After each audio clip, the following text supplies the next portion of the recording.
Almost 800 years ago, a military genius came out of Mongolia to conquer half a world. He was the son of Yesugai, leader of a small nomad tribe. This man of destiny, riding beside me as a young boy, was called Temujin, born to rule as the prince of conquerors, Genghis Khan.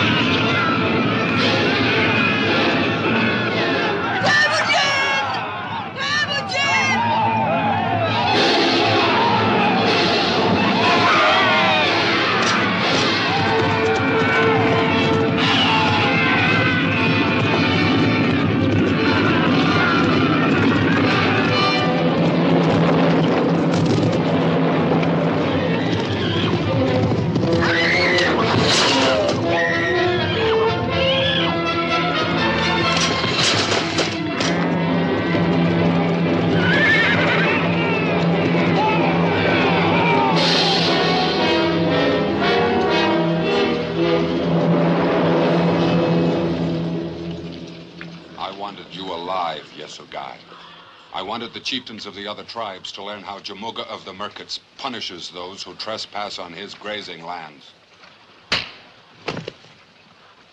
Harness the horses!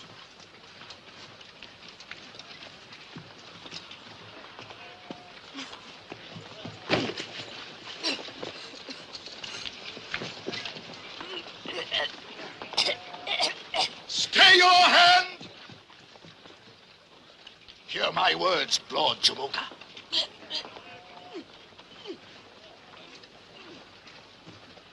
It has been written in the stars that the man who takes the life of Yesugai's son shall die, and die quickly, and by his own sword.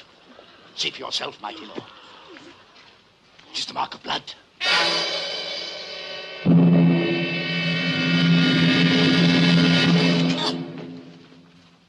What is he called?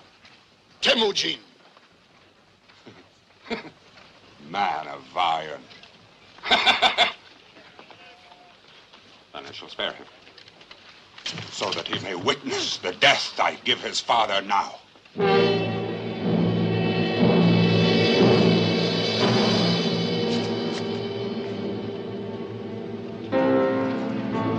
Temujin!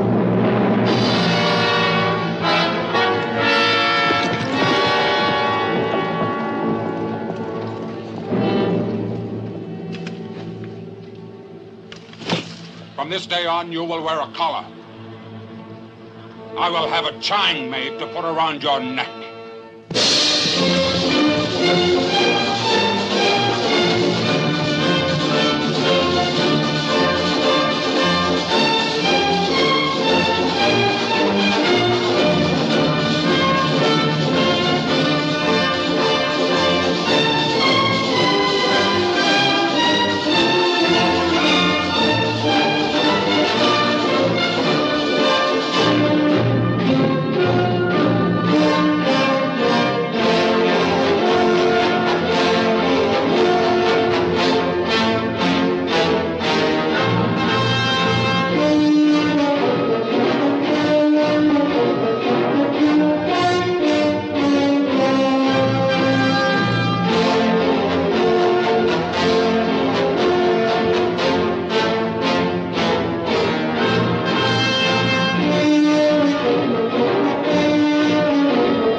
Come away from him, sister.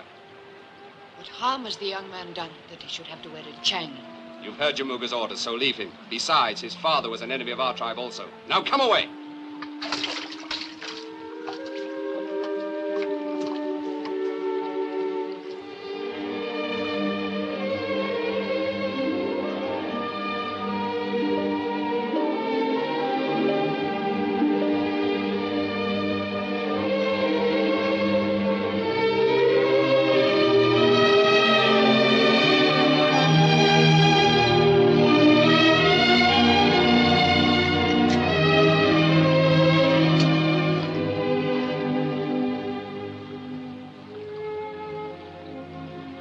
What are you called?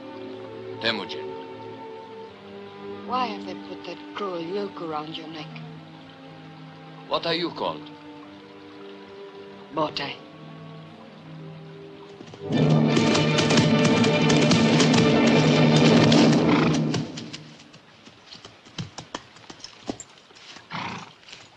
You will return to the camp, Princess. Go with your brothers. I take no orders from you, Jamuga. As you say, Botai. Not yet.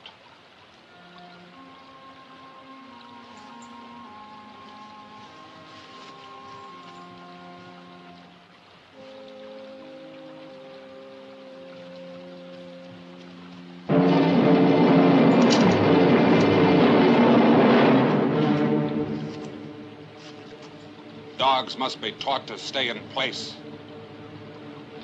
Then go.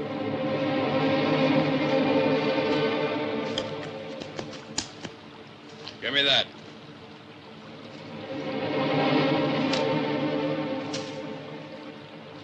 Now then, man of iron. Down. Down. Down.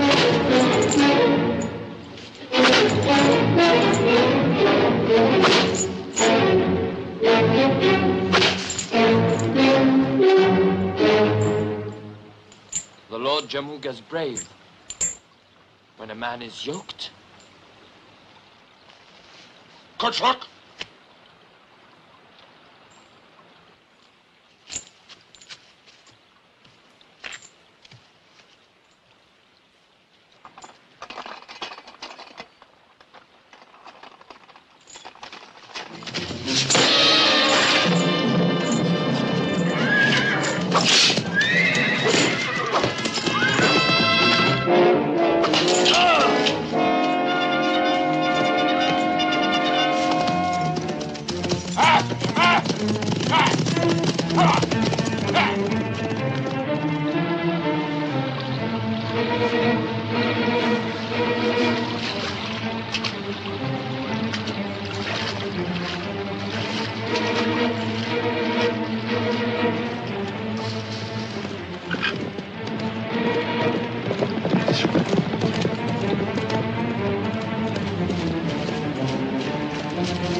Father Ging.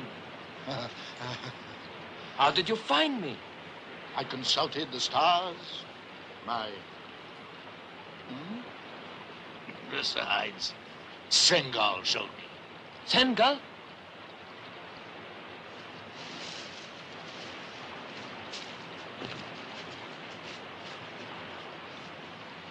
If he was able to talk, he'd tell you that he will be with us from now on.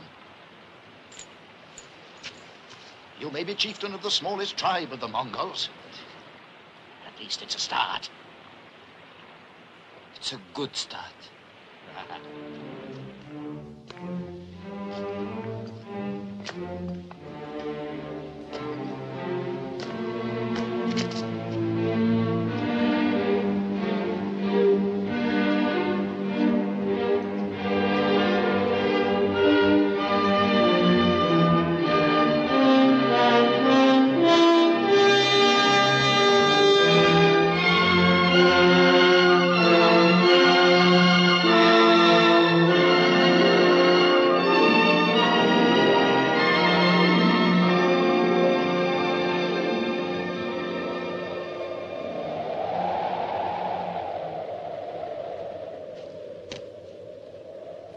This could house an army. How safe are we? The Merkits think that only spirits and ghosts could live up this high. As long as they continue to believe that, we are safe. When they discover the truth, where do we go? East or west? When that time does come, you will decide. But this may help you. Our world is like 3 great circles. Here, to the west, Samarkand and Bokhara, the lands of the Persians.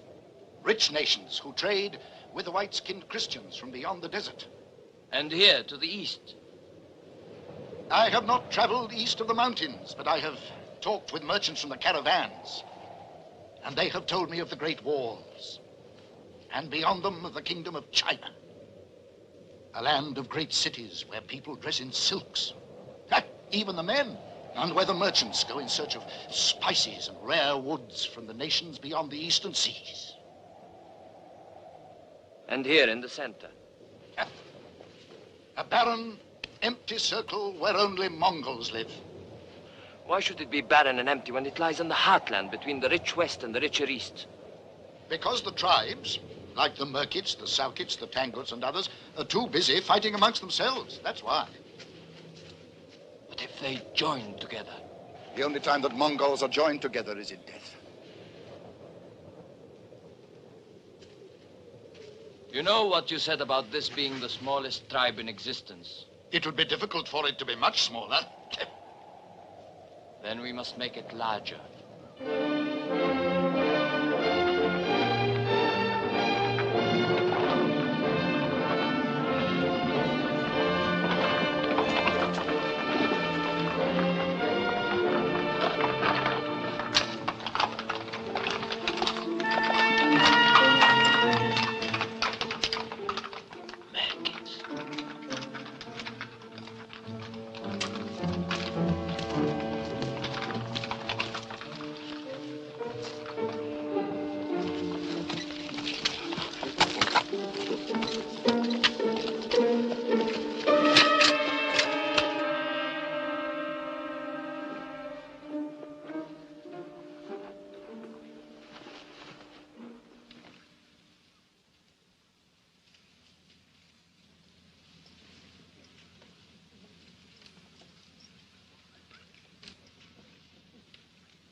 try by you.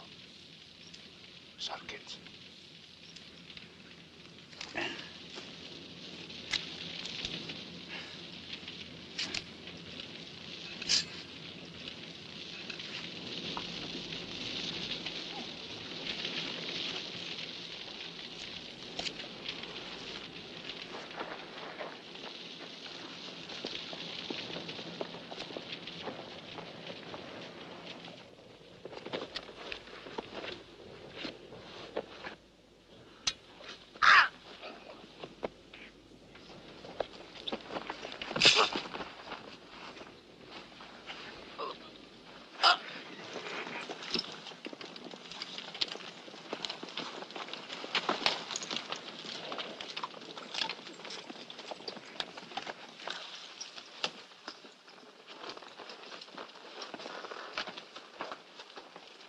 Now shall we see if the spirits of the wind are for us or against us.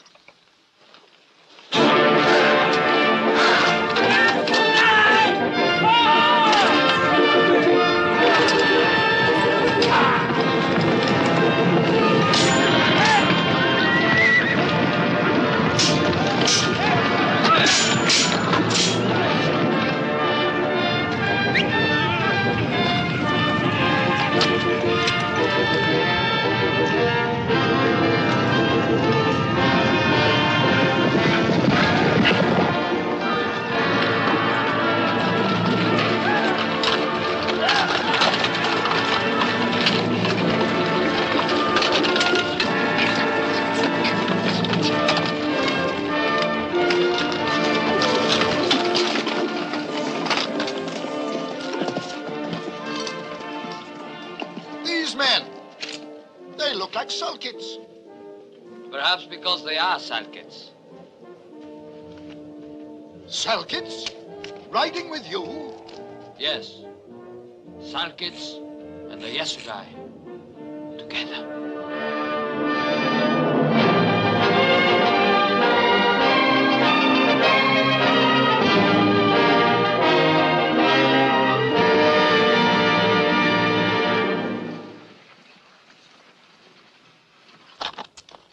Over there, Lord Temujin, is the caravan road to Tashkent.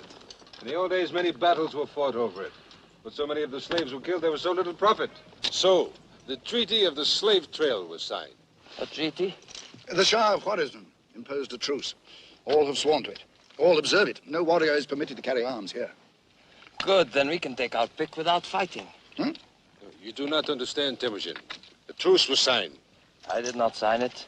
The slaves did not sign it. But... Will there be women among the slaves? Yes, Lord. Good. My men have horses and weapons, but no women. How long do you think they will stay without women? How long will you?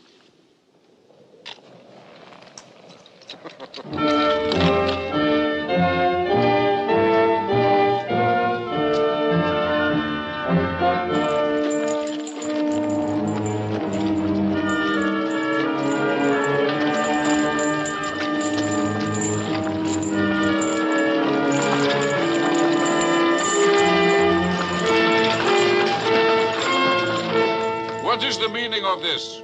The slave caravan is under the protection of the Shah of Khwarizm himself. Convey the thanks of Lord Temujin to the Shah. Temujin?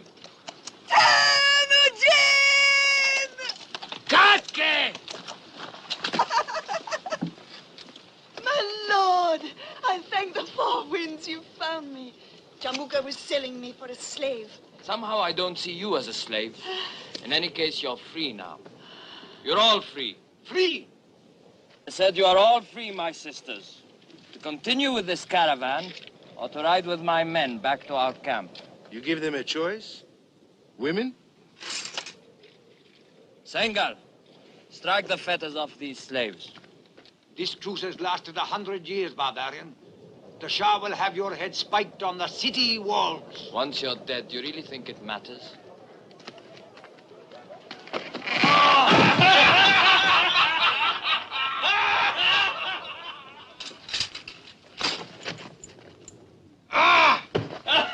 Safe journey to Tashkent, and give our thanks to the Shah!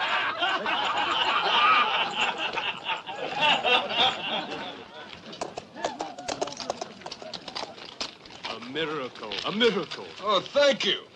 But if you want to prove your gratitude, give me this woman, huh? But she's my wife. Oh, take another.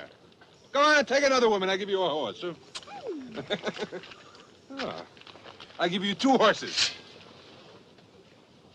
No, friend Chan. No woman will be taken against her will. But, Lord, that's what women are for. And besides, the best have already been taken. A wise man does not judge a horse by its saddle markings. Come, I will choose for you. Come. Hey, do you want a husband, Katke? That?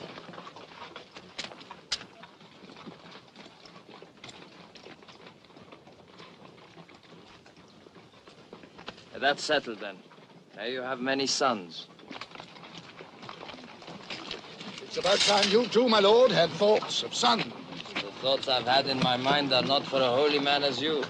Give me time.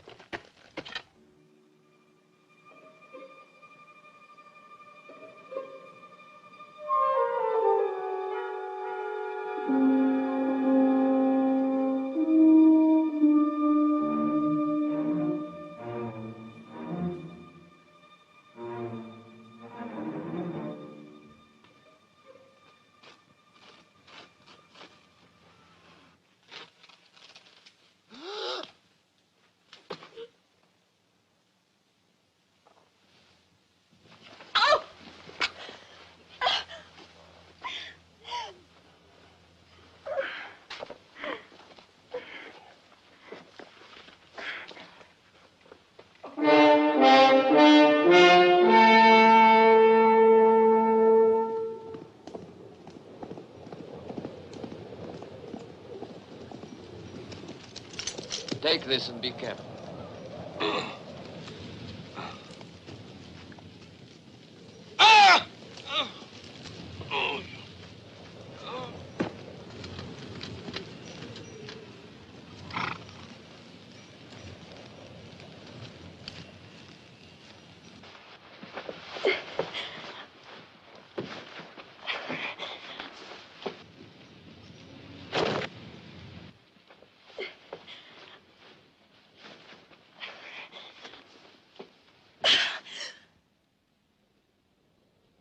Temujin.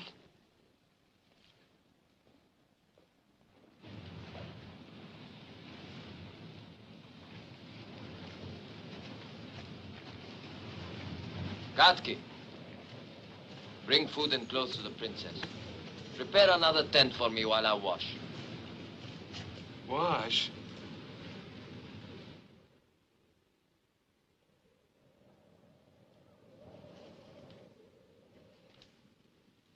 The Lord Temujin, my lady.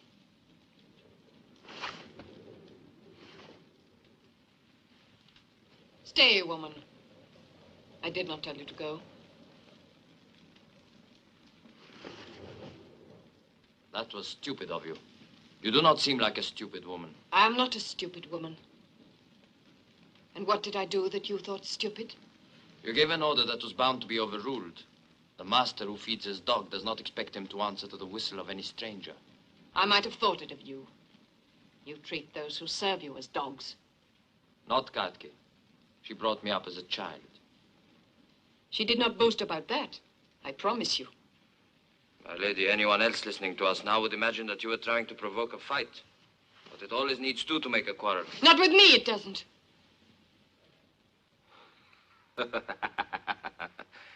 I like a horse with spirit. Horses, dogs, animals, all you ever think of. I can see that was a stupid question. But if it please you, now that you are here, say what it is you came to say. I have said what I came to say, but for this. Deep in my heart, if I search for the truth, I must also say that what drove me most to do what I did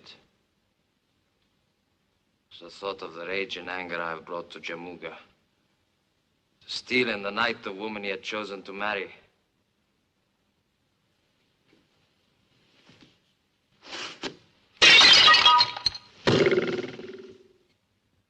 Outcast, Slave, soon you'll be back in a wooden yoke.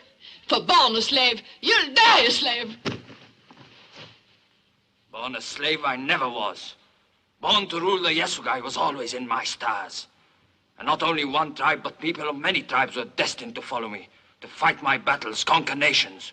All this was in my stars. You,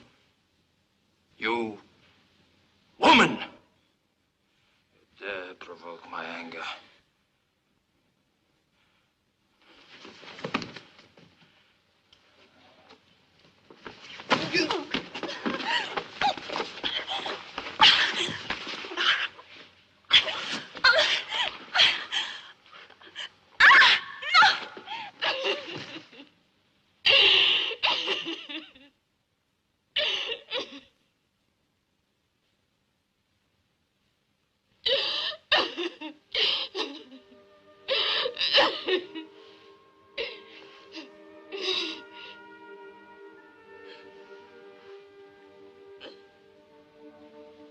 Hand is the first thing one gives to another.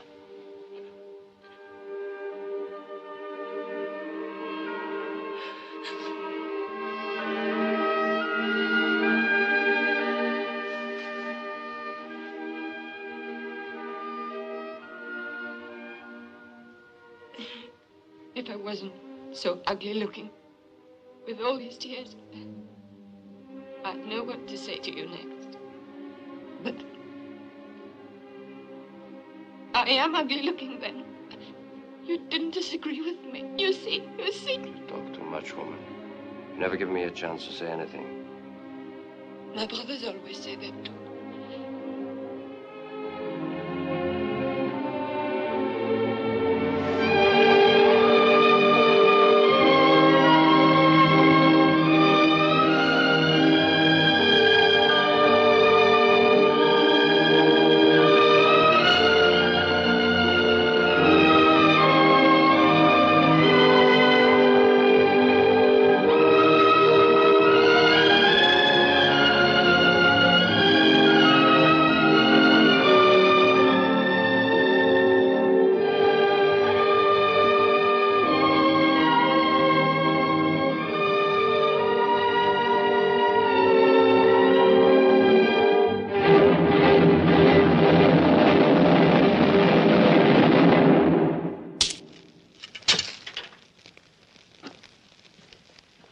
His camp must be near.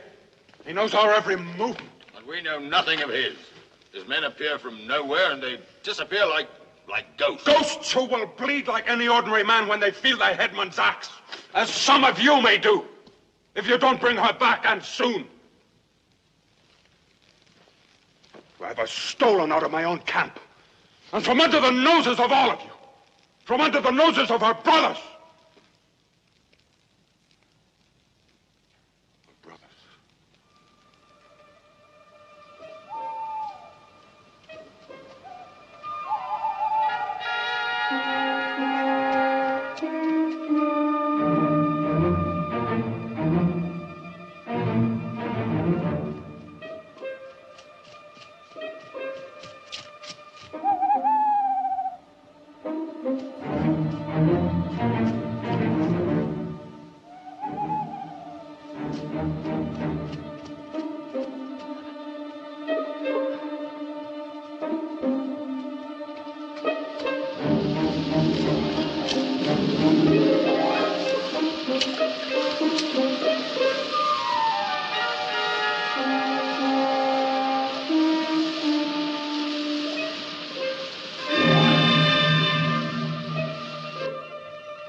This is my eldest brother, Subadai, and Jabai, and Kasa. My lord Temujin, my lord, and my husband. No one followed you? We saw nothing but the stars, heard nothing but the rush of the waterfall. Despite the poetry, I'm glad to see you back. And you, my friend, you are welcome. And grateful, Lord. Ready to serve you, Lord. Troubadour, you have nothing to say? Only this. The holy man. He lies.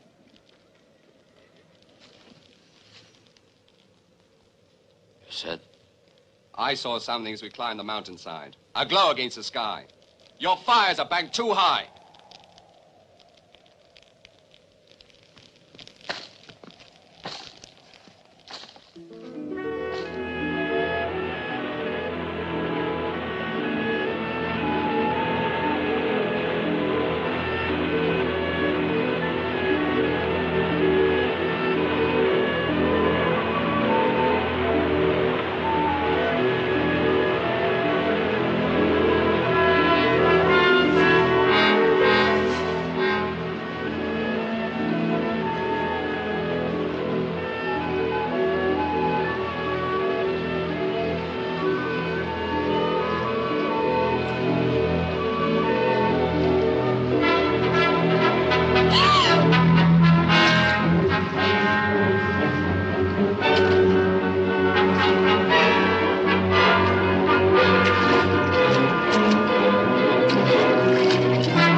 Bean,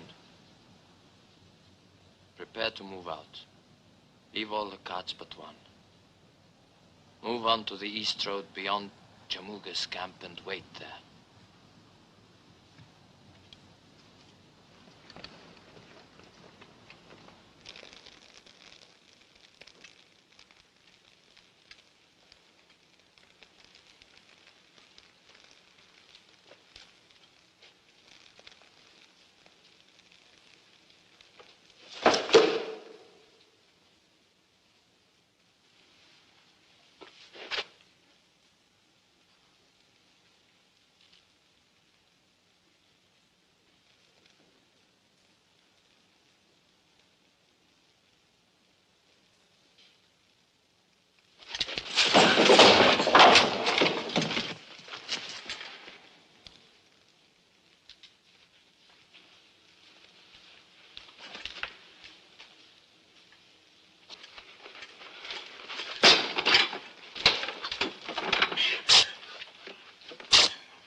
machine!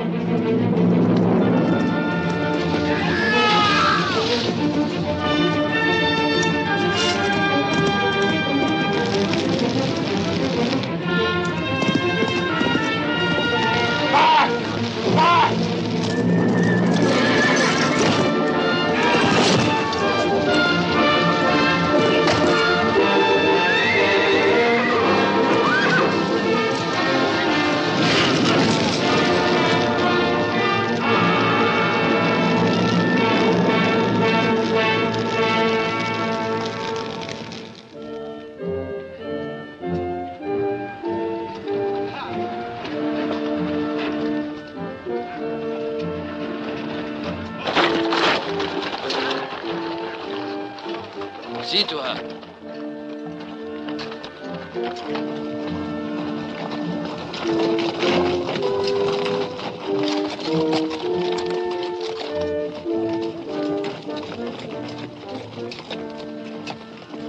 Time is on our side.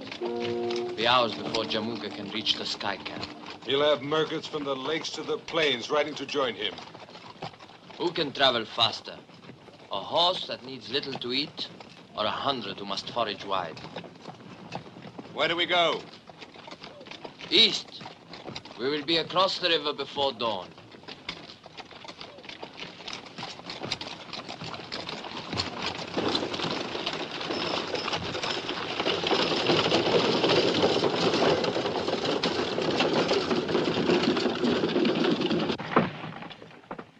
Lord, there is man's work outside. Leave her with me.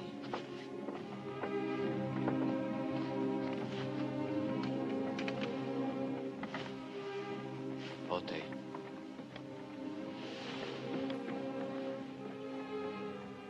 I have shamed you before all men.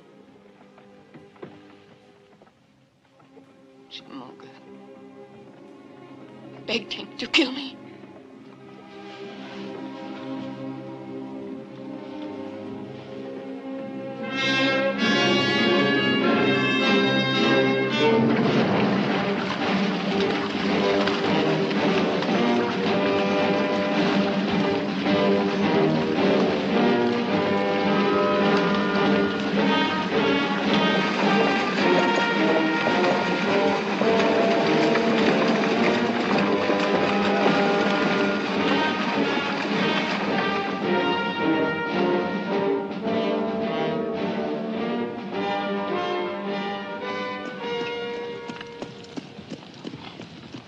Where do we rest, Lord? Not before we are certain Jamuka has given up the chase. Then let us stop and fight. I will say when it is time to fight, not before. But how long do we keep going east, my lord? All through the winter. And if necessary, through next winter. If we keep heading east, we could end up in a land where I've heard they eat dogs. Or it might have been people. According to Geen, it is a land of great wealth. A vast empire built on knowledge, and we must have knowledge.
Greetings, friends. And to you greetings, warriors. I'm Kamling, ambassador of the Emperor to the Indias, returning to our court in Peking. Returning, as you see, is a figure of speech. It seems you travel without much luck. First, our Manchurian guard deserted us. Then the wheel of our cart broke. Then our driver stole our horses, and the cattle, tiring of our company, followed after them. One might say that the winds of fortune are blowing somewhat coldly. You are in dangerous country. We have heard of one Temujin and his horsemen, fierce, violent men. We have no fear for our lives. We bear letters from our emperor. It will be far more profitable to hold us to ransom than to murder us. Why talk of ransom and murder? Sengal! Show them we mean no harm.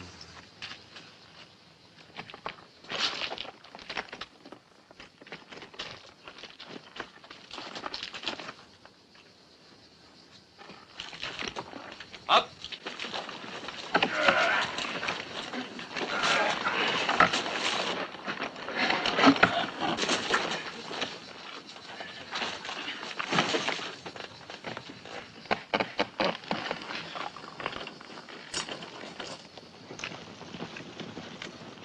We are grateful. If you would tell us what gold you require for your services. Gold, my lord? I'm not a merchant. You overwhelm me. One last kindness we must beg of you. A message to the nearest Chinese military post for horses and assistance. It is about 4 days' journey.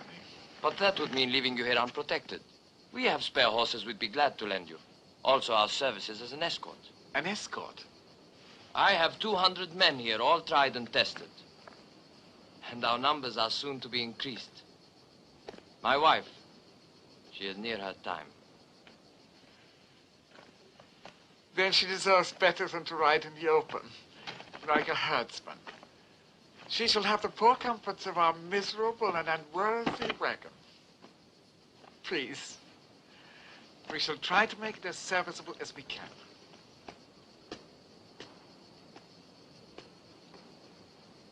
Now, this Temujin you spoke of. Have no fear. This is the one column he'll never attack.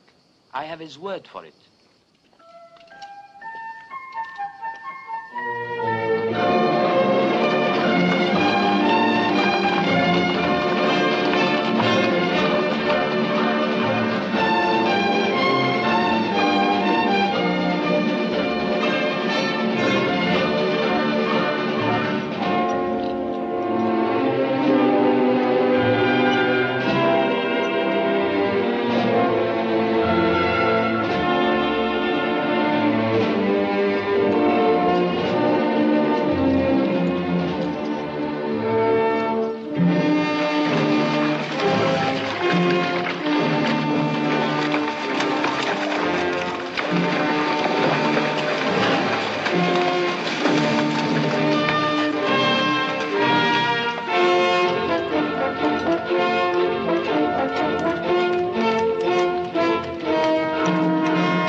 Boy? A son.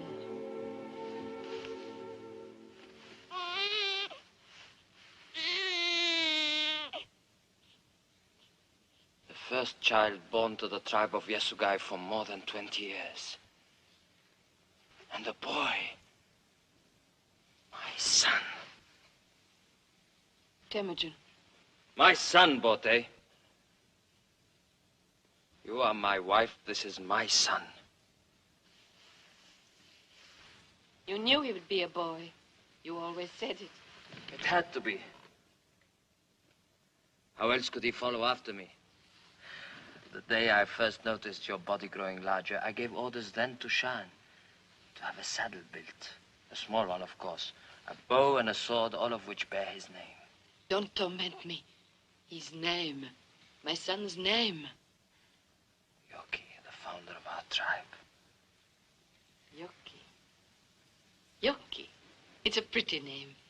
It is not meant to be pretty. It is a man's name, as befits the leader of our tribe. Only by the time he's a man, it will be a nation. If any man could ever do it, that man is Temujin of the Yasugai. Temujin of the Mongols.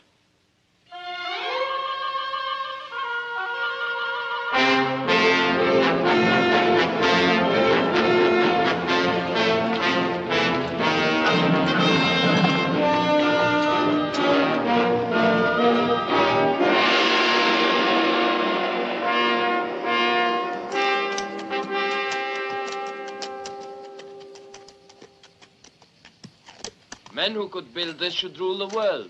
So our ancestors thought when they first conceived it, 2,000 miles from the great ocean to the southern mountains.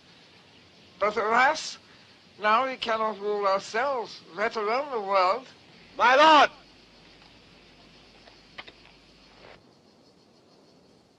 Their friends, soldiers of the emperor,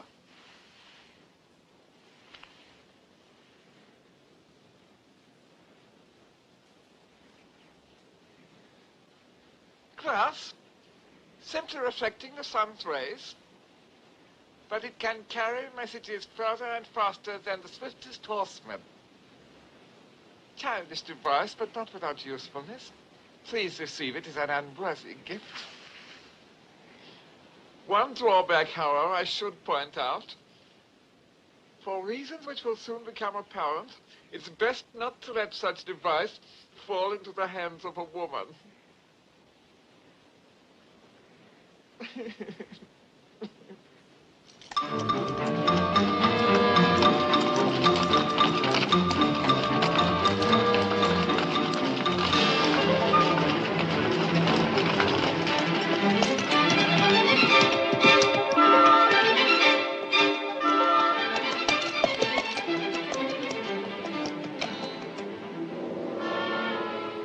Overfed bears should be no match for wolves. Remember that now.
I should ask for an audience with the Emperor. I'm sure it will be arranged.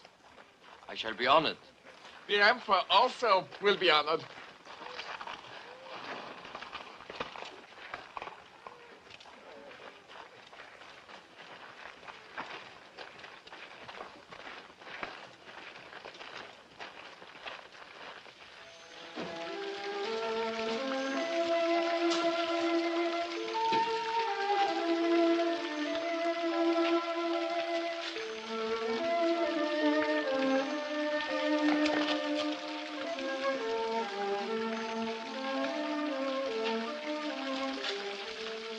telling you.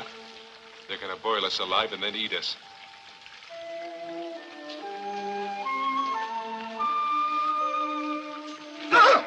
No! They're only going to wash us. Wash? Must be a custom of the country. Why? I don't know, but I don't intend to find out. Well, I do.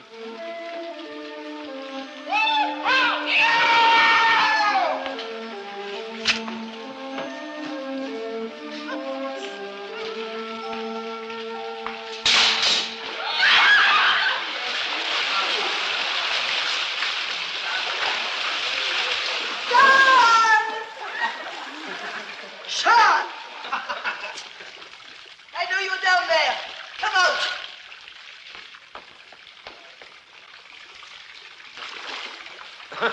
I'm only being washed.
Our ambassador has told us how much he owes to your skill, bravery, and courtesy. Kamling is generous, Your Majesty. He's also told us that you are a shrewd and observant man. That is unusual. I have always believed that fighting, horses, and women were the sole interests of the men of your nation. Tribes constantly at war with one another cannot be called a nation. Then we shall do nothing to discourage your quarrels. As long as you Mongols fight among yourselves, I and my people should have little to worry us. Surely a nation as rich and strong as yours has nothing to fear. Fear? The Chinese Empire knows no such word. Then what is the purpose of the Great Wall? The wall merely ensures that civilization, knowledge, the arts as we know them shall survive. It is there to keep what we have to ourselves, to keep people in. To keep me? I find you profoundly entertaining. You make such direct and positive statements. You and your strong, wild men arrive in my city like a rush of wind, a fresh sort of wind. We pray to the wind. Charming. To the four winds. Better and better. We have a game of chance in which the four winds are of paramount importance. Listen to them. Did you ever hear anything more delicate or exquisite than their sweet, sad song? Poetry itself could not be more profound. Do you write poetry, Temujin? I do not. I have never yet found the time. Then I shall instruct you. I myself am a poet. That is why you were sent here. And this is where you must stay, my friend. There is destiny in your coming here, believe me. When you speak of destiny, this is something I must believe. At last we agree about something. We shall find many more things in common. Take the birds away. Their chattering distracts me. We must discuss the gods to whom you pray. Primitive religions have always fascinated me. And while you exchange your knowledge of military matters, I shall instruct you in the art of poetry and painting. I find it difficult to control my impatience, Your Majesty.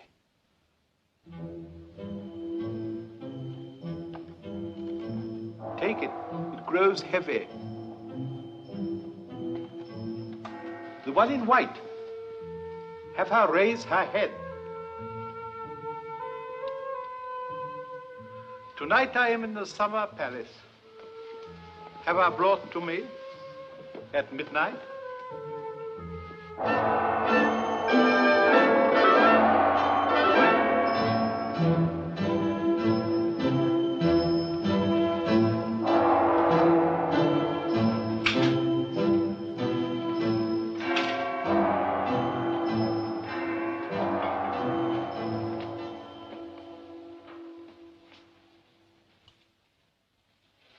Prisoners. Make no mistake about it. We're prisoners. In an ivory cage, of course. We should never have headed for the east. What else did the Emperor say, Temujin? It's what he didn't say. That there are over 2,000 men on the walls of Peking and that our horses have been taken. Just what do you think we should have done, Subadai? You're always so quick with advice. It is what I have always said. If we had not run, but stopped and fought, Jamuga, none of us would have to be here now. None of us! You have a strong right arm, Subadai. And I like to know it is at my side, but your mouth is young, and it needs training.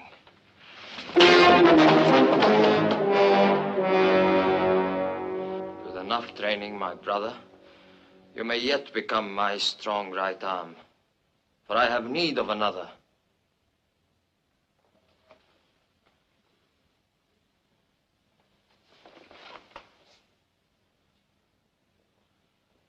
This peacock, this emperor, has overlooked one thing. There is much to be learned here, much that can be used later. And if this is a prison, I can think of worse hardships. Yes, I know I've never eaten so well. As for me, I even enjoy being clean. It's not the being clean that you enjoy, it's the washing. Well, the women are beautiful, I must say. All of which the Emperor hopes you will learn to appreciate. Until soft living is all you're fit for. Bote is right. I do not want any of our men fat and useless. We will all exercise every morning for a start.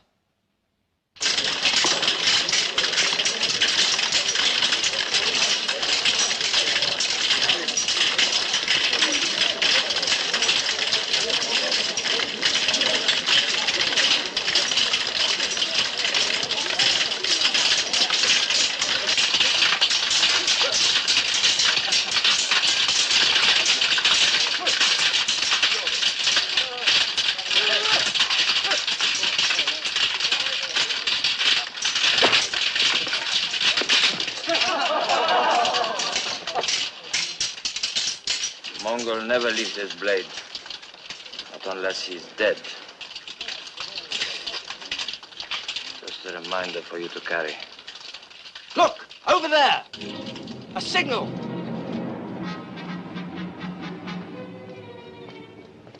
What are they saying? I'm not certain, but it must be urgent.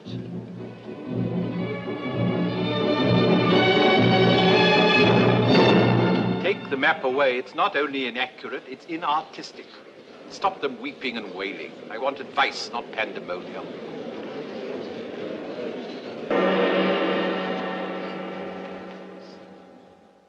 The situation occasions alarm. It does not merit hysteria. A ragged army of a few thousand Manchurians have captured the city of Hope, that is all. Until we also consider that 6,000 Imperial cavalry were routed and put to flight. But that is nothing new. No doubt in our lifetime it will happen again. Prince Temujin, you and your kinsman seem amused at the news of our disaster.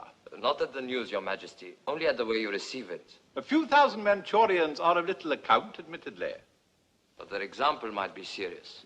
Others might also realize that the Great Wall means nothing. I wish to speak to my friend Prince Temujin alone.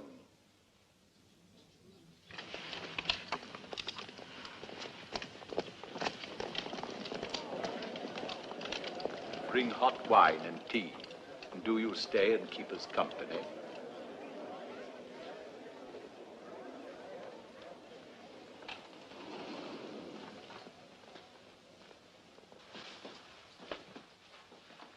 This is how I relax in moments of disaster and anguish. I find painting has a soothing and calming property. I see that you paint very well. You are no beginner. He is hinting that we are accustomed to disaster. I fear we've underrated our friend. He has an unexpected gift of subtlety. The shamsu is a rice wine of great delicacy. May I offer you some? For me, the tea. For me, the wine. I was not suspicious of it, Majesty, but I have forbidden it to my men to drink, as you probably have heard. I have heard. And if my curiosity does not greatly offend, why? Because I wanted my men to be ready for a day such as this. Ah. Please to continue. I am listening. These Just that the fate of an empire is of small importance compared to a poem by So Ling or a painting by my distinguished ancestor, Mao Kung. You were saying? You would save much time if you let me say something. That means you have something to offer? What? These Manchurian invaders, you would like them destroyed as soon as possible. Unfortunately, my army has melted away. I will raise you another one. Mongols? How much? You mean money? What else do soldiers fight for? Large chest of gold for each of my 3 brothers-in-law, so that I can send them out to recruit only the best men. How could I be sure I was not just replacing one army of invaders with another? You cannot be sure. There is a solution, Great One. I myself, who know him better, would trust Temujin. But if he were to leave his wife and son as hostages in your keeping... I agree. See that Prince Temujin has all the gold he needs, and we will offer a special reward for which one of your wife's brothers does most to help us. There is no need. It is a custom and a charming one to announce the reward before the service is performed. In our experience, it often helps with the accomplishment. Have the court brought back.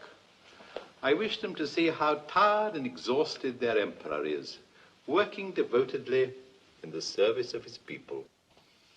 I will do so, Great Emperor, but as Temujin and I have so much to do... Very well.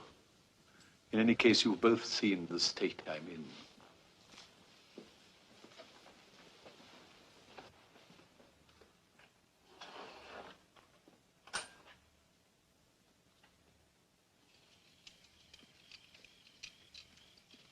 Where is he taking us? The horses are ready. Why can't we be on our way? Because the Emperor wants you to take a memory with you, a vision that will bring you back all the sooner.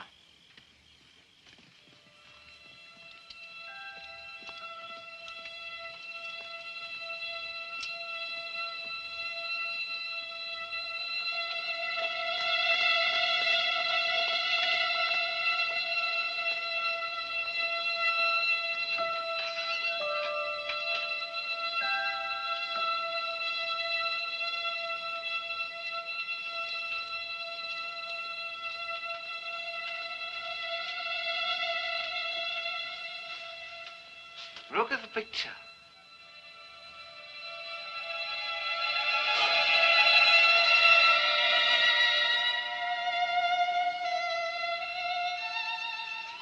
The Princess Chinyu, Emperor's youngest daughter. Whichever one of you returns with the best company of horsemen, you shall have one. Is there any reason we can't start now?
would I.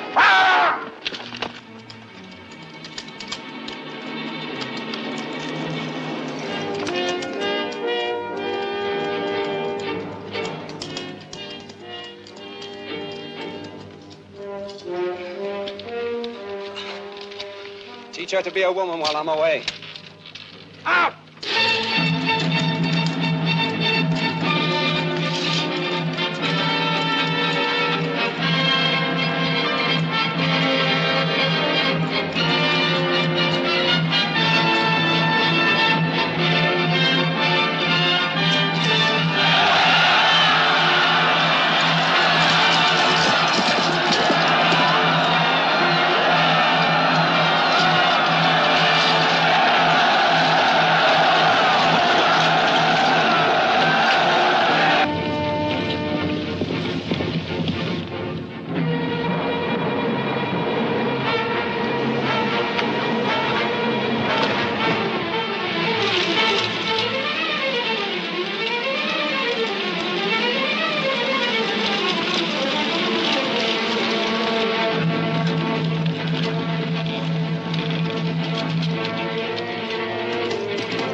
They're less than an hour back. Jamuga leads them. Sit your men. Now!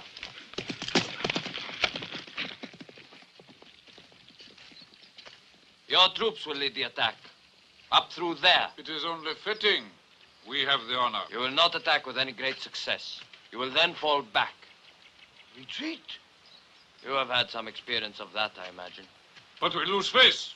Better to lose face than your head, as the unsuccessful defender of Hope has apparently done. When you fall back through here, my Mongols will fall on them from both flanks. Then you will lead your troops back again at my command. Now get your men into position. I will tell you when to move forward.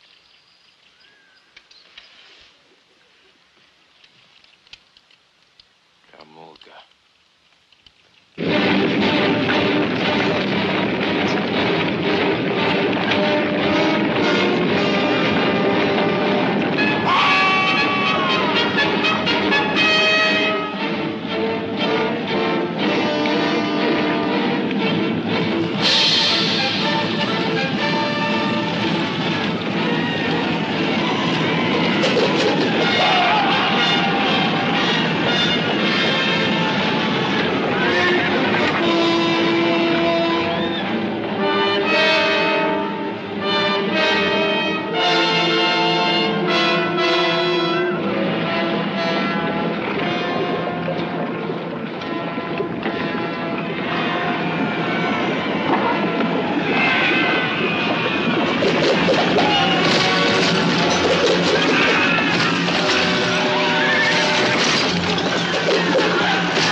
Quick death would be too easy.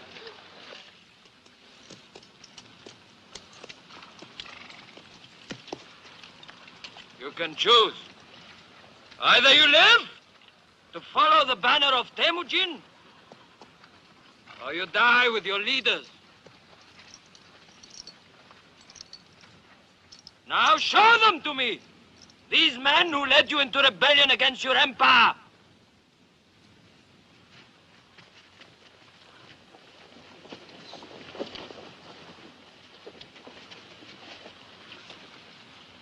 Subodai.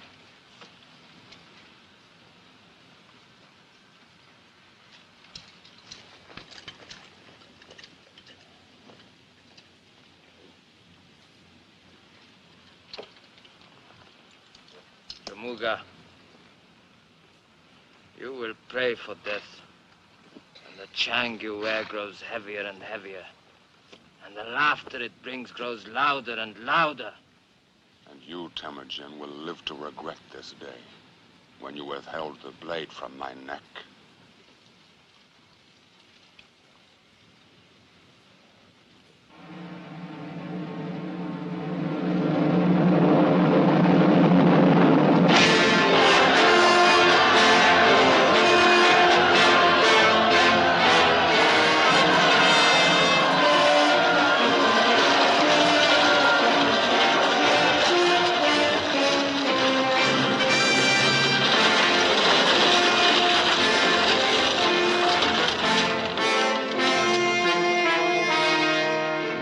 Barbarian of all barbarians, the Mongol who led the Manchurians. And it is fitting that his punishment be far greater than for those whose heads I have brought you. The Lord Jamuga, Your Majesty.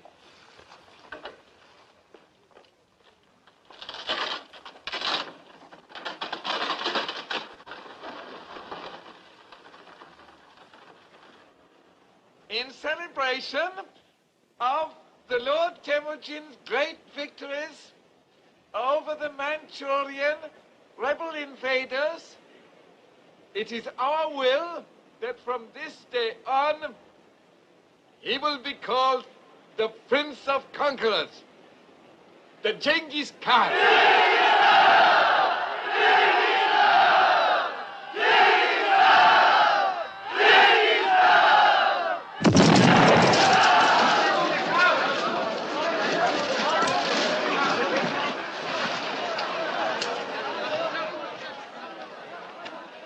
Spare us, Lord.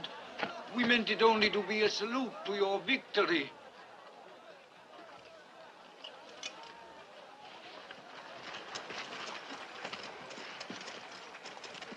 How did the thunder crash at your command? It is a simple alchemist trick, but we use too much black powder. Black powder.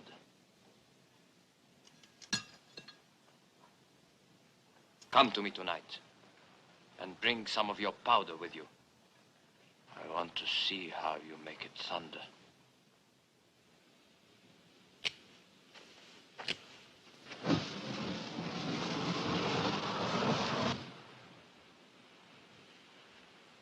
They make lightning this time, but no thunder.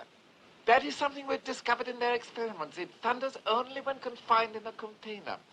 Then it can hurl a stone even further than the longest bow shot. Shall they demonstrate?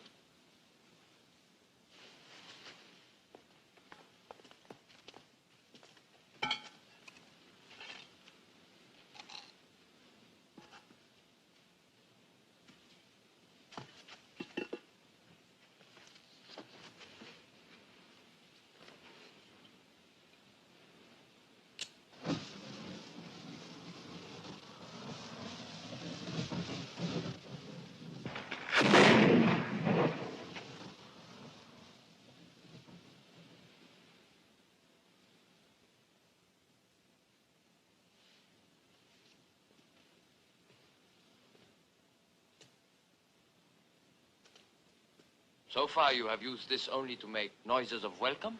And sometimes to make pretty effects in fire and sparks to amuse the children. We have many variations. I can tell what you are thinking.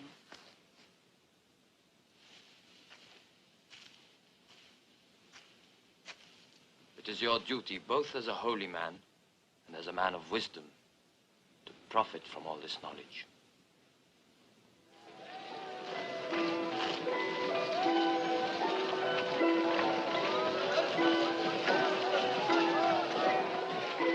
want something?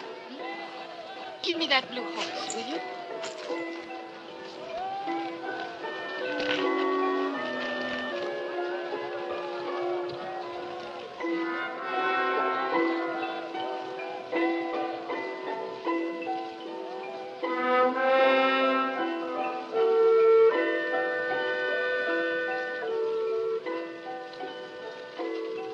Come, come.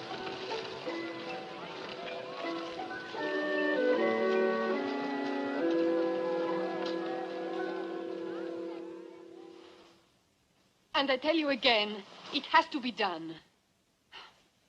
As long as this man lives, none of his tribe will join with you. They can't. You know their laws, and our laws too. To kill him would be an act of mercy. Oh, I'm not talking of mercy, but of common sense. Listen to me, Temujin. Hear me well, and one day, remember that I warned you. There are only two things you can do with Jamuga. Put him under the ground, for all time, or put him at your side, and have the Merkits ride with you. Are you out of your mind, woman? Jamuga, who killed my father, kept me in chains? Or is all this forgotten, all forgiven? And you, the scar he put on your back, has that also disappeared with the passing of time? Neither the scar on my back, nor the memories of how it came there. No, Temujin. These I don't forget. Nor the hatred I have for this man. And yet, to help you make what you want come true, to make our people into a nation, I could set aside my hatred, because it would be necessary. And it shows how little you know of me to think that I could, too. I know you better than you think.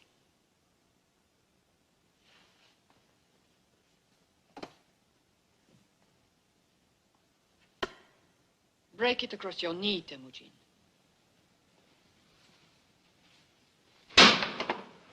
Now the two pieces. Together. I know what you are trying to tell me. That we are only strong when we are undivided. And one day, you will listen.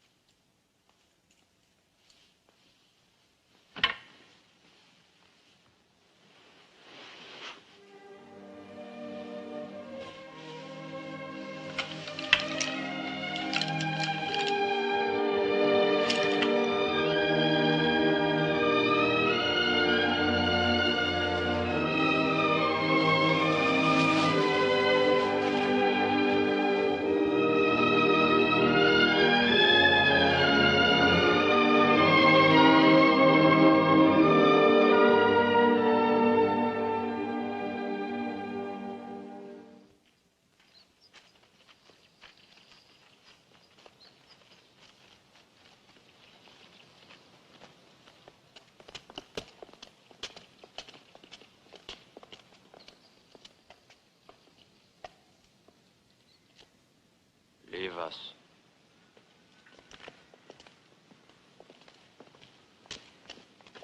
Is it possible for you to be a Mongol first, and only secondly Jamuga, chief of the Merkit tribe? Has the Chang also smothered your tongue?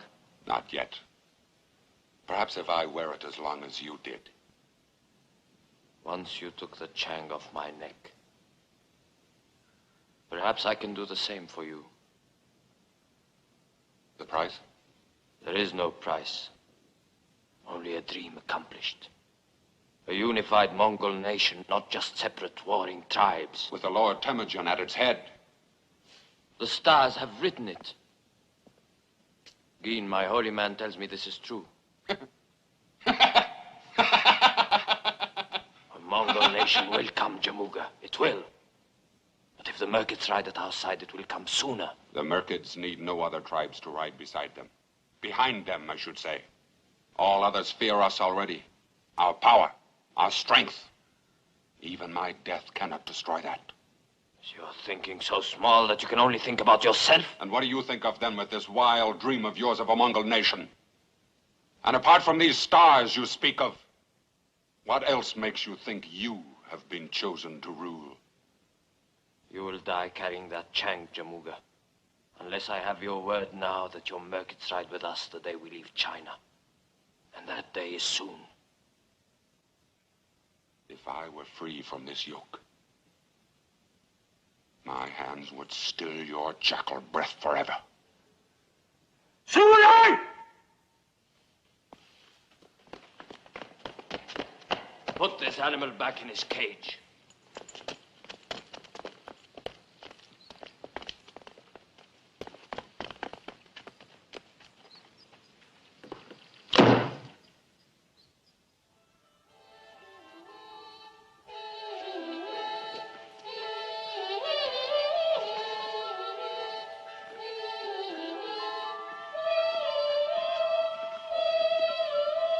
Yes, Your Majesty. Comling, have you no heart to interrupt these exquisite little songbirds? The interruption brings present news. Oh, very well. Come here, my little sparrow. Come and sit beside me.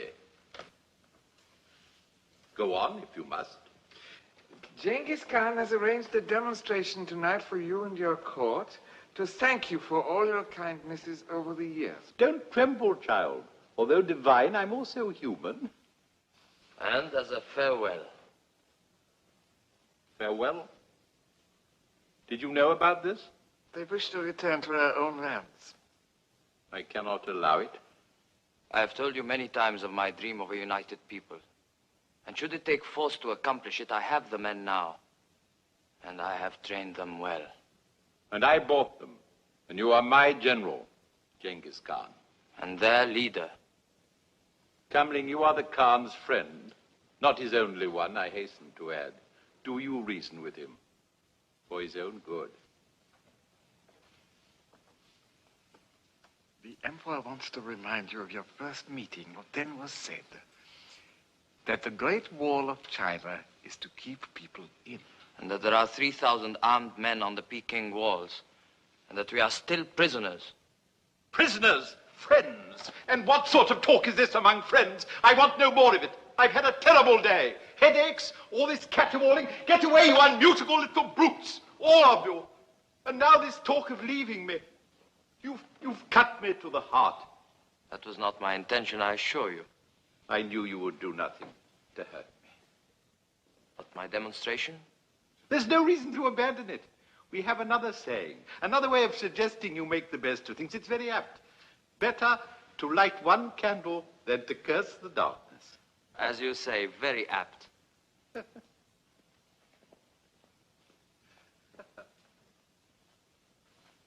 Nevertheless, you will have him watched. I thought you would be pleased to see Genghis Khan and his horsemen ride away. So that one day they may ride back as conquerors. The Khan knows us for what we are. Rich, but regrettably weak. What will you do? The barbarian Temujin brought back from the Manchurian battle. Jamuga. Jamuga. Have him brought to me. In secret.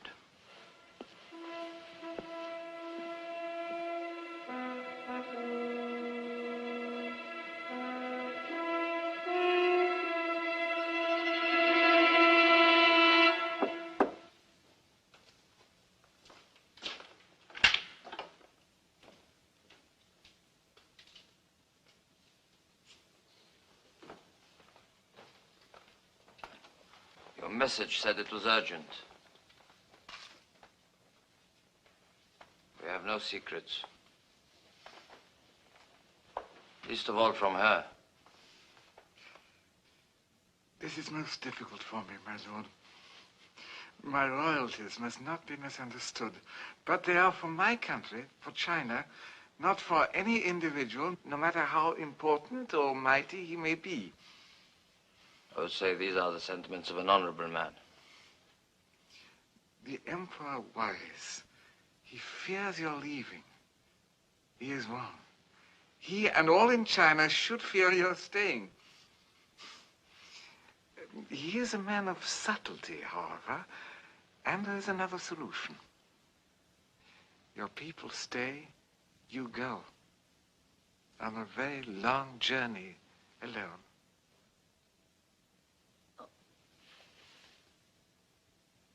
You express yourself beautifully.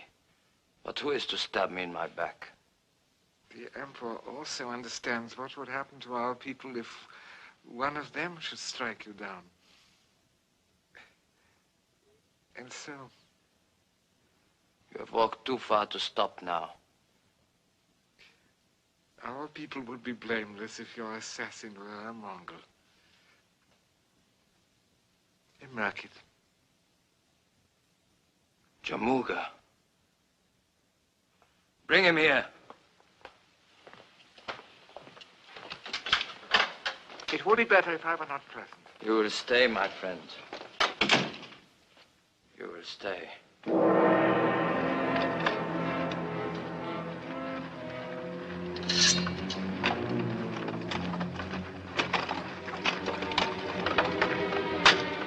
You'd like this key, eh, Jamuga?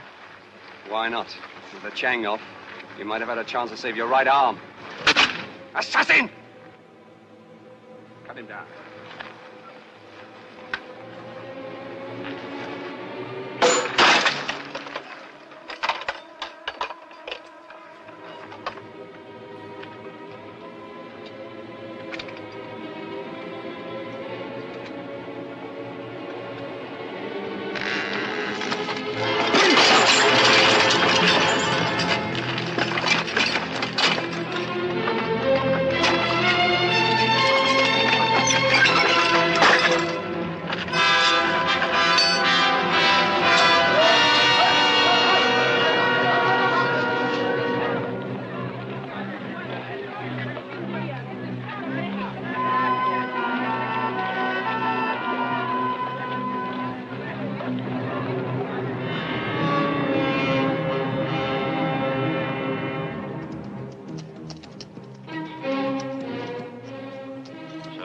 Can't be found.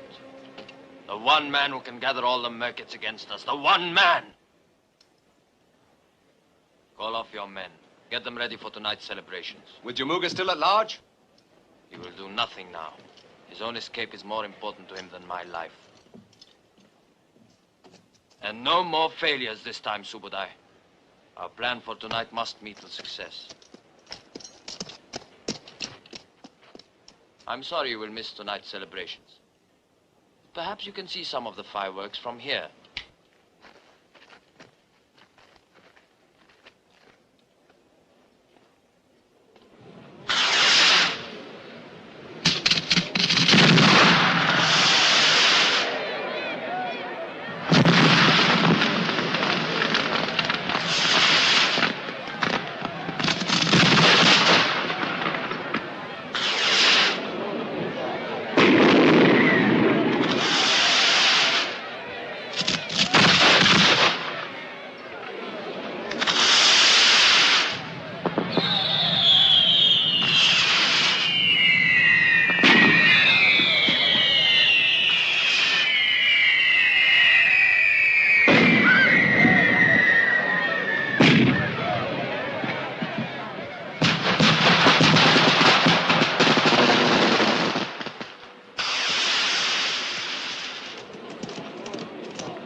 Amazing, the ingenuity of the human mind.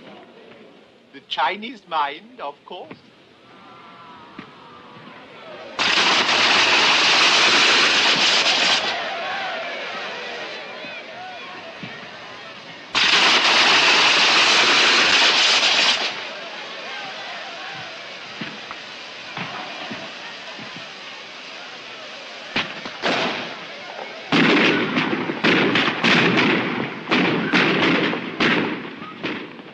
You are a true artist, Prince Temujin. I knew it from the first day. My profound felicitations. And now for our final display. Final? Perhaps you would like to set it off. It would be an honor.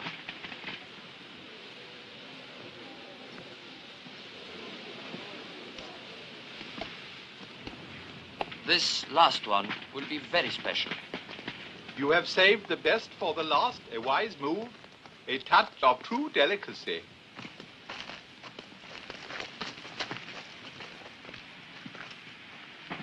As you yourself said, better to light one candle than to curse the darkness.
This will be our camp.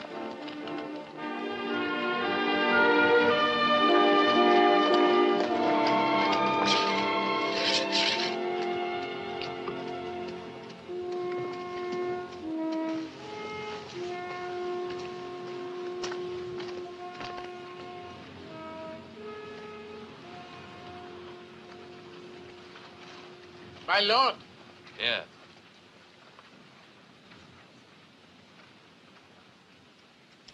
How long do you intend to hold me prisoner? Not prisoner. As your late emperor said to me while plotting my murder, you are here as a friend. In that case, I can only ask that my death be a swift one. We will not speak of dying, friend. Only a fool destroys a wise man. You will sit at my right hand and you will counsel me. And I will listen to your words. And if your words be wise, they will make me wise too. I will accept this honorable appointment because I'm happy to serve a lord whose star grows brighter while the sun of China fades.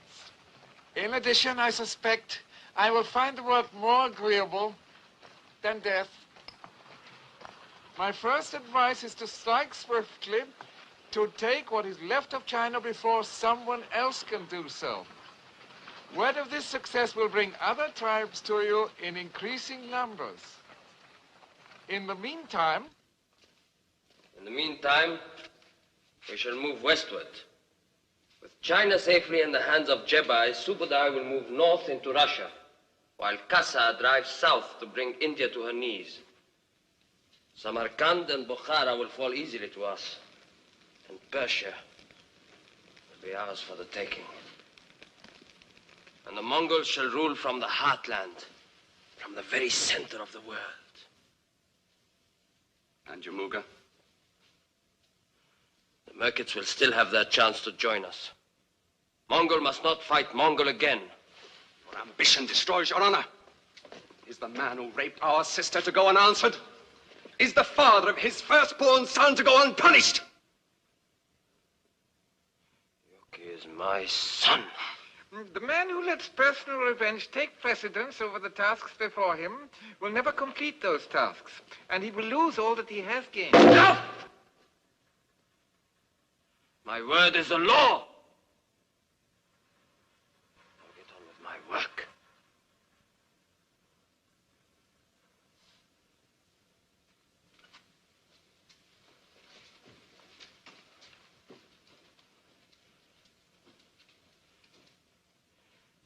Shabadai is a small man. They're all small men. Why are there no men of stature? No men of imagination? It is not easy to match the true conqueror. Perhaps once in many centuries does the world produce a man with the power and the will equal to his vision and destiny. Perhaps Temujin, Genghis Khan, is such a man. This was not said in flattery, my lord, I promise you. Leave me.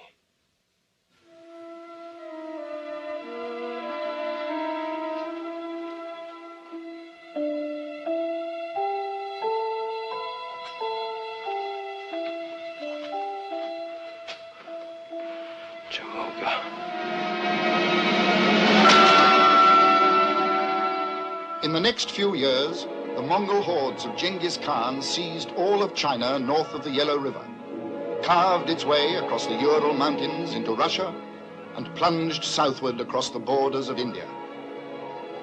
Having conquered almost all of Asia, Temujin turned his armies towards Samarkand and Bokhara. And when they were his, the great Persian Empire of Khwarezm lay before him, ready for his sword.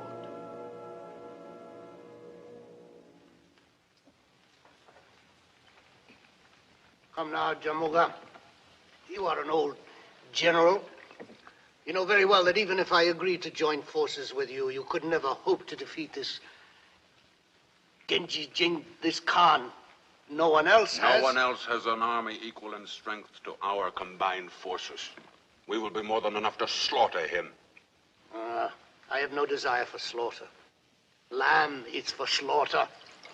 This meat is very sweet and succulent. No, I hear more and more men flock to his banner every day. Defeated men, weaklings, the first to run in battle. But I have not offended him. He has offended you. Years ago, that caravan on the slave trail. His violation of the treaty. Oh, that was when... That was when the supply from the east was cut off. No spices, no jewels, no women. And remember this. Your country lies directly in his path. Your only hope of saving Khwarezm, of saving yourself, is to align yourself with me.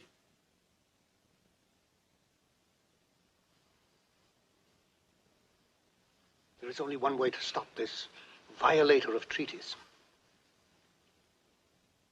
You and I will ride together against this Genghis Khan. We will crush this wolf, this thirster after blood, this corrupt defiler of women, this scavenger. Your serenity speaks words of wisdom. A gift shall seal our bargain.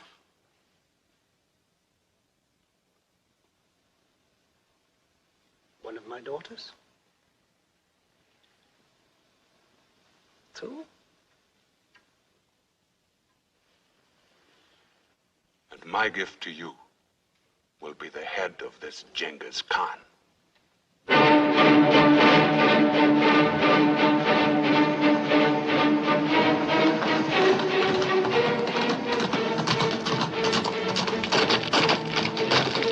The armies of the Shah and Jamuga are joined and on the march. They have already crossed the Alu River. Then the time is here, finally.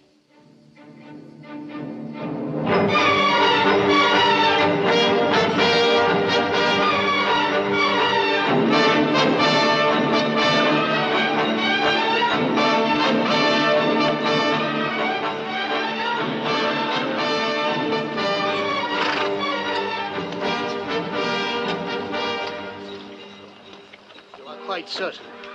There can be no mistake. There's no mistake. The last word placed him 5 days away. We will have the high ground. He will have to come to us.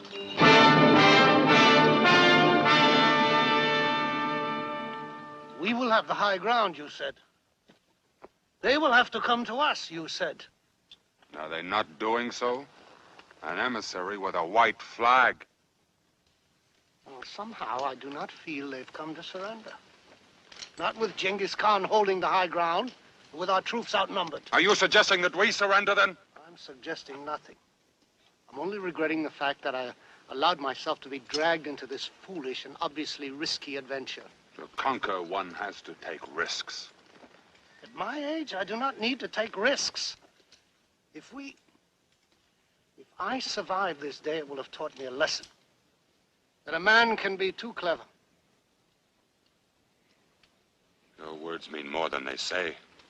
I had hoped to see Mongol kill Mongol, and so wipe themselves out, and rid Khwarezm from all danger. Instead of which? I find myself on an uncomfortable horse, in a drafty place, and in a very dangerous situation. Well, perhaps this emissary brings good news. I bear greetings from the Genghis Khan to the Lord Jamuga. Greetings. And I thank you deeply for observing my flag of truce. The Lord Genghis Khan would wish to talk with the Lord Jamuga. Talk? What would we have to talk about? I'm only the humble emissary sent to arrange a meeting. There will be no meeting, no talk. Does the Lord Jamuga fear the spoken word? Tell this jackal you obey. My talking is done with a lance or a sword. I repeat, does the Lord Jamuga fear the spoken word? And these spoken words are to take place in the center of his camp? The Genghis Khan will ride forward with an escort of 6, then finally alone. The same privilege is yours. Can he be trusted? The word of the Lord Genghis Khan can always be trusted. I trust him enough to remain here as hostage until you return. Then let it be so.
It is only fitting that you have come back to your own land to die. But it is not fitting that the Mongol should deliver the death blow. You still sing the same song, Temujin. Many voices carry it now. Not the Merkits. Outcast. I asked for this meeting in the hope that Mongol would not shed Mongol blood. Also that you might still join with me to spread the name of the Mongol nation. The Merkits are warriors, not a group of women to become part of a herd. We say and do as we want, and we take what we need from anybody. I promise you this, Jamuga. The Merkits will ride as part of the Mongol nation, or their land will be razed to the ground. Raised so that not even a lame horse would stumble walking across it.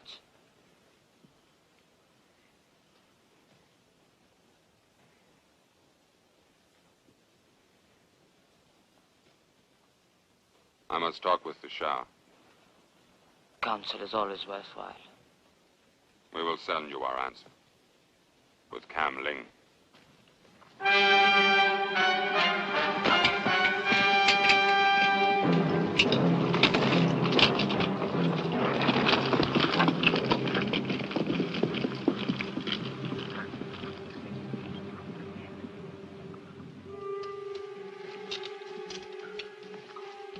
And the men grow impatient, my lord. Better that than the spilling of Mongol blood. Not one of our horses will put 1 foot forward until I have Jamuga's answer. My lord! Look!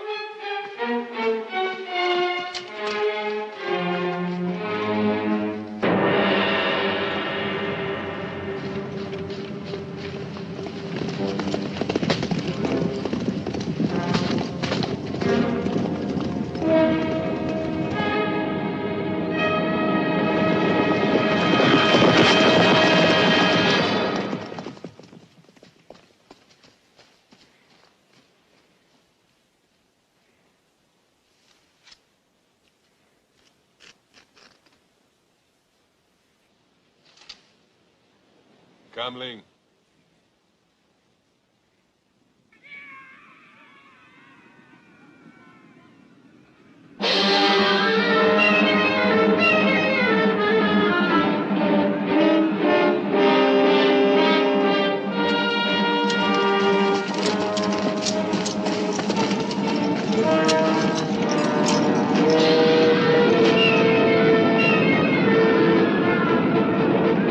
Take your posts.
I have no desire for slaughter.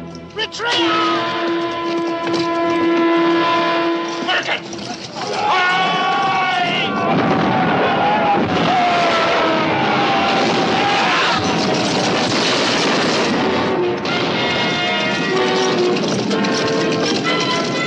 My lord Jamuga!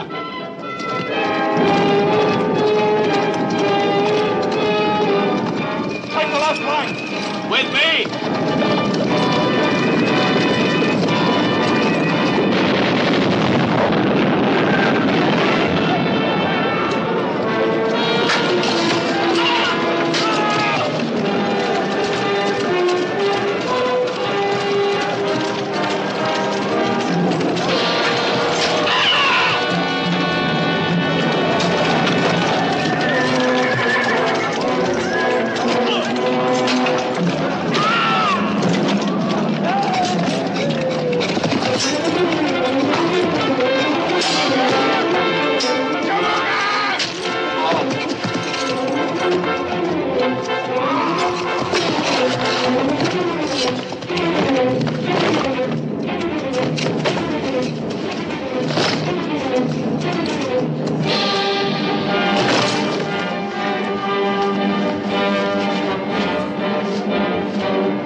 Sengal! Stay where you are. Enough, Jamuga. Let there be peace. With you? Never! And there will be no chang this time either, Jackal. If you have the courage to stand up alone to me, Jamuga, the man who slaughtered your tribe, the father of your first son, is this the man you would follow? Is this the leader who would unite the nation of the Mongols? You have passed your own sentence. The Mongol duel? And when you are dead, Jamuga, your men will ride with mine.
Untie any prisoners.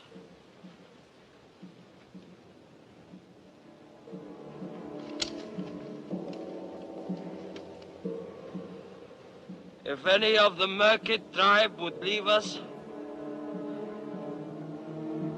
let them go now.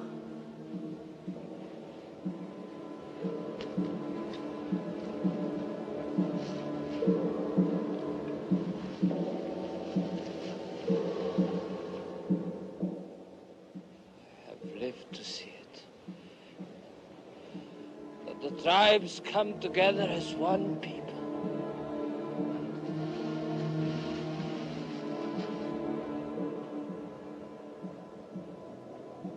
But it is my sons who will make our nation great. Show my people their leaders.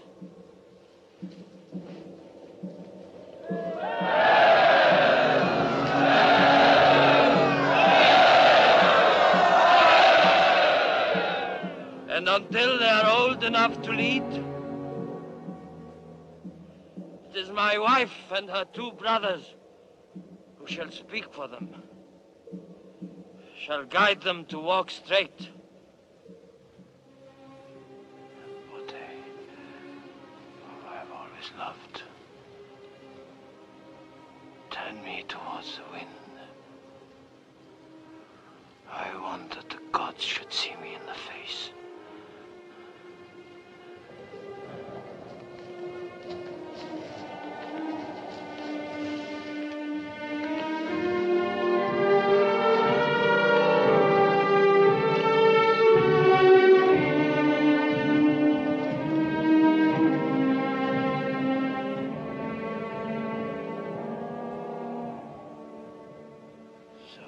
Tears, but not one tear from you. There will be many years for weeping. I want you to see me as you have always.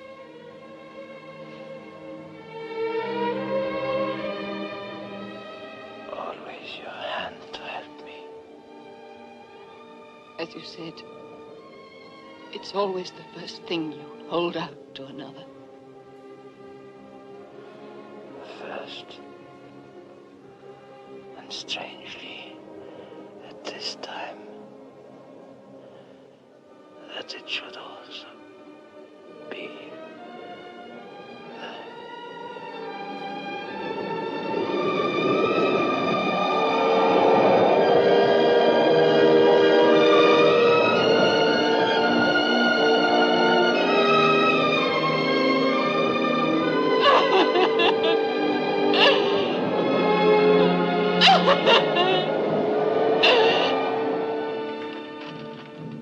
And so it was that Temujin, the Genghis Khan, was dead, but not the tide he set in motion. His dream conquered even after death. His sons rolled westward into the Hungarian plains, burned a path to the borders of Egypt. One grandson founded the Mughal dynasty of India, while another was the great Kublai Khan, emperor of China. And when the conquest was finished, half the population of the world was contained in the Mongol Empire. The empire born in the imagination of the Prince of Conquerors, Genghis Khan.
Mighty are the conquerors who have swept through history, but no Napoleon or Caesar more mighty than the prince of conquerors, Genghis Khan. Many are the actors who have achieved stardom, but none have rocketed more surely or sensationally to the highest galaxies than the Academy Award nominee of Lawrence of Arabia, Omar Sharif. Outcast. Slave. Born a slave I never was. Born to rule the Yasugai was always in my stars. And not only one tribe, but people of many tribes were destined to follow me, to fight my battles, conquer nations. All this was in my stars.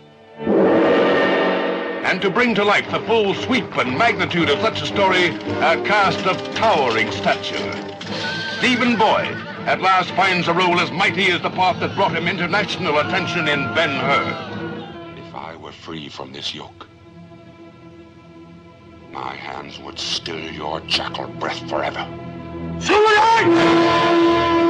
Put this animal back in his cage. James Mason crowns his gallery of unforgettable characters with his wily interpretation of the Chinese ambassador. Perhaps once in many centuries does the world produce a man with the power and the will equal to his vision and destiny. Genghis Khan is such a man.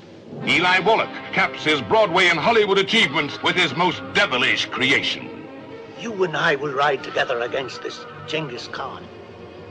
We will crush this wolf, this thirster after blood, this corrupt defiler of women, this scavenger. And as the Emperor of China, one of the world's most distinguished men of the theater, Robert Morley. But the girl whose beauty will enslave the conqueror, France's newest star, Françoise Doliac. The conqueror of the Prince of Conquerors. Listen to me, Temujin. Hear me well. There are only two things you can do with Chamuka. Put him under the ground, for all time, or put him at your side.